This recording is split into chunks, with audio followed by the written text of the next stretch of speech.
Thank you, Chairman Brady. I appreciate you all being here. And I think I'm going to address my question mostly to Dr. Taylor, because he brought up this idea of a rules-based system versus one that's more arbitrary, which really gets at, I think, a fundamental question about what kind of country we're going to be. Are we going to be rule of law, rule of men? And I think what you're saying, that it appears now that it's very much a rule of men and opinions about what we're doing. My concern is multidimensional in the sense that when it comes to our monetary value, there's no standard, no gold standard, no standard of any kind. When it comes to monetary supply, there's no criteria, there's no standard. You would think there'd be some relationship between the monetary supply and the size of our economy or the growth of our economy, but there's nothing there. And so we've got no institutional discipline on one side, and the other side of the employment mandate.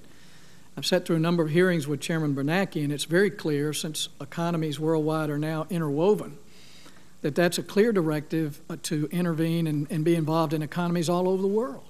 So we have no institutional discipline, no rules-based system, and all the incentives are for our Federal Reserve to try to manipulate and control economies all over the world because it affects our employment here at home. And there seem to be other perverse incentives, and it seems the Federal Reserve is now playing a major role in our national debt, in the sense of underwriting it, in effect, owning part of it.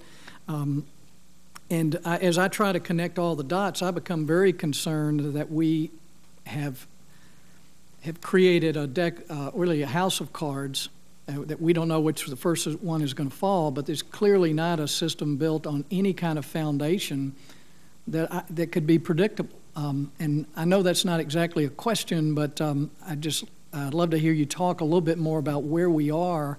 Certainly all of us are concerned about employment, but an unpredictable monetary value and supply seems to be the biggest danger we have to long-term employment. So I'll just turn it over to you. Thank you very much, Senator. I think we have lots of experience that's consistent with your concern. Policy was very unpredictable in the Great Depression. Monetary policy was very unpredictable in the mid-60s to 70s.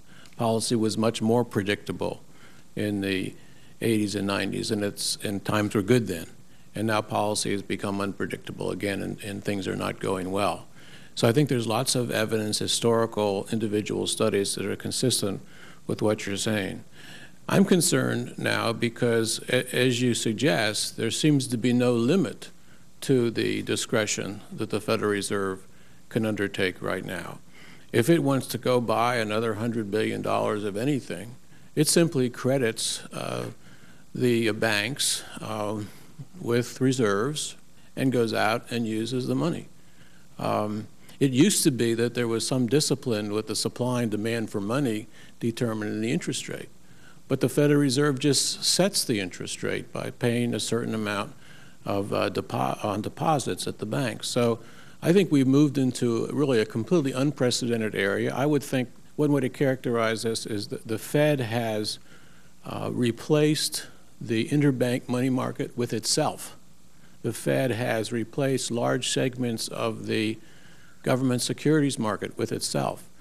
Early in 2009, 2010, the Fed replaced large segments of the mortgage-backed securities markets with itself.